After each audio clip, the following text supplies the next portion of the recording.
What's up? I'm back. It's gonna be a fun video. I say fun because I like all the drama that's always created whenever someone talks about God. Whenever somebody talks about God, you get the religious fanatics who think they know him or her or it, right?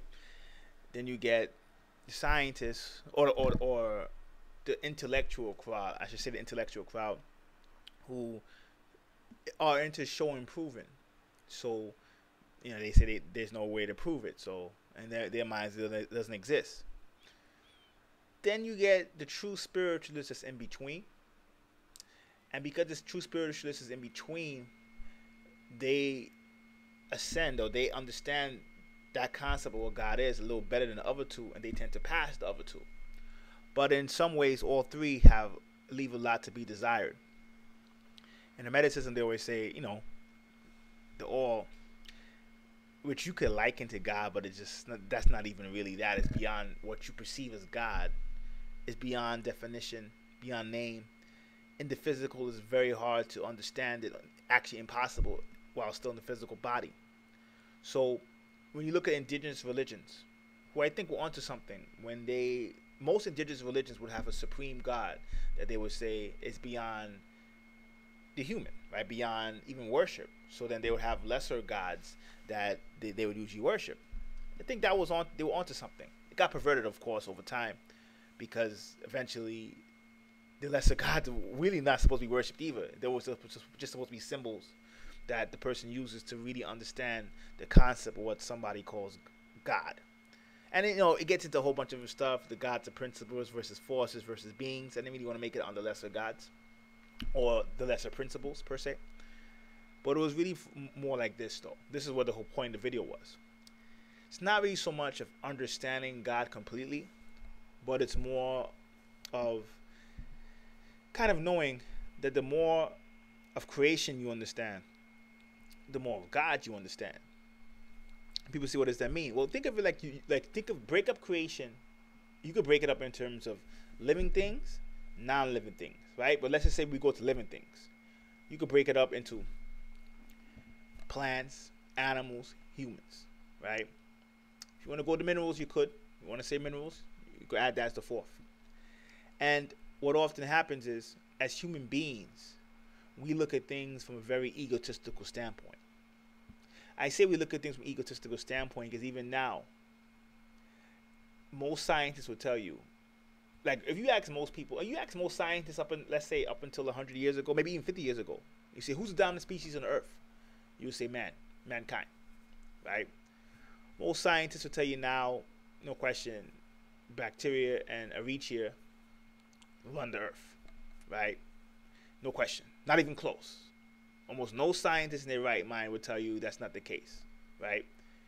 And eventually, when you look at it from that point of view, some scientists even say you could make the arguments that insects are even with humans. Because if you look at even ants in terms of weight, there's just as much ants on the earth as humans in terms of weight, right? And even in terms of territory, I mean, there's insects we never even discovered yet, right? Insects are, on the soil, on the ground. I mean, they're in places that you don't really pay attention to sometimes, right? So, yes, we have captured cities and we've exterminated them. But, I mean, you could make the argument that insects and humans are going neck and neck. So, humans could be third, but it could be possible they could be fourth. But yet, when you looked at it from the human egotistical perception, you say we're the dominant species on Earth. Right? And there'll be still some people, insects is kind of so-so, but bacteria, archaea, the older form of bacteria, they're not really quite bacteria.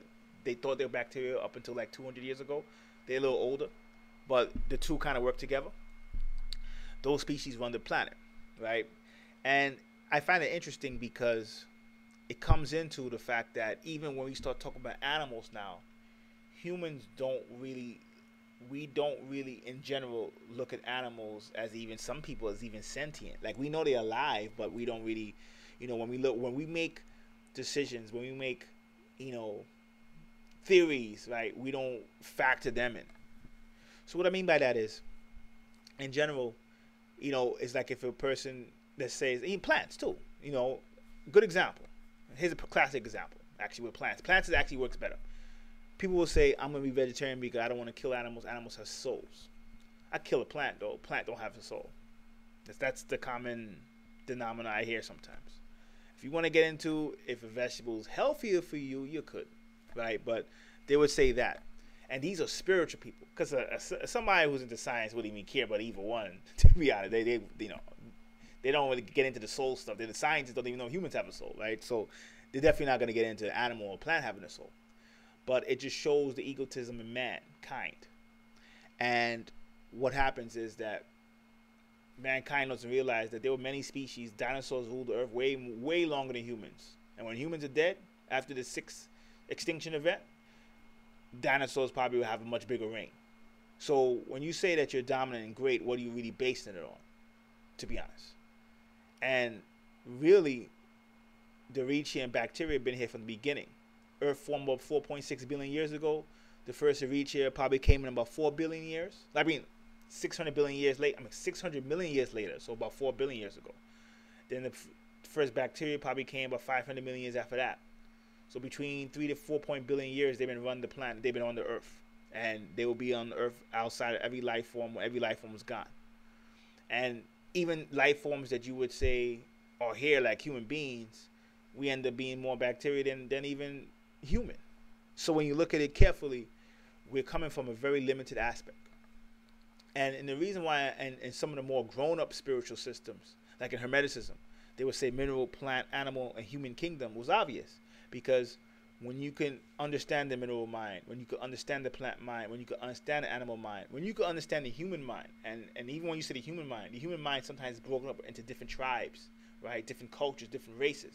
When you can understand all that, the more you understand, the closer you get to understanding God. Not that you will understand it completely, but you have a much better interpretation of the energy being able to access. Because, saying it to man is probably, or even a human-like creature that gets jealous is probably a bit much. But you can access that energy that's everywhere. It's kind of like, in Star Wars, we talk about the Jedi's, talk about accessing the Force. Kind of like that.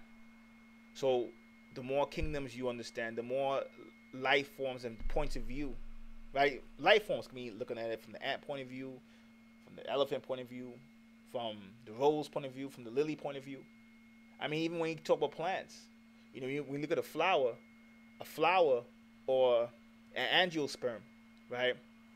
It looks at things much differently than a fern or a moss or a more simple plant, right? The plants that bear fruits, the plants that bear flowers, right? They have almost like more of a partnership directly with, let's say, bees and birds, where they actually have to, in a sense, use the bees and birds or insects to pollinate other plants. So the pollination is kind of like sex. So think of it like when we have sex, when animals or humans have sex, it's just male, female, two people, right? But the plants need the bees or the bird to take a seed and go to someplace else and seed another plant with that. So that almost in a sense, the animals, the insects are helping, and the birds are helping them reproduce, right? So sometimes plants, even plants that actually bear fruits or bear flowers, will be different, vastly different in terms of the mind of that plant than a plant who doesn't. So it may seem like some, some new age fluff, but it's based on reality. And the earlier cultures knew that, okay, when I can understand the mineral mind, like the more kingdoms minds I understand, the more I understand God. So if you look at a spiritual system that the God says, oh, I'm jealous, or the God says, I'm a woman, or the God says, I'm a male, or the God says, I'm from this culture, right? Every person has to be from only this culture.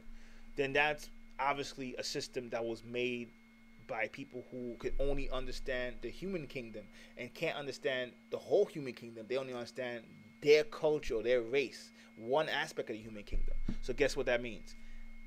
Their access to that God force will be much less than someone else who could understand two kingdoms, two human kingdoms, or three human kingdoms, or four human kingdoms, if that makes sense, or all four, the mineral, plant, animal, and all human kingdoms. The more you understand and you can go from those points of view, the more the energy expands and your access to that force increases. This is why science made big steps when science came in and they began to understand the universe outside of what they saw. They can't see the atom. They can't see the electron. They can't even see the bacteria.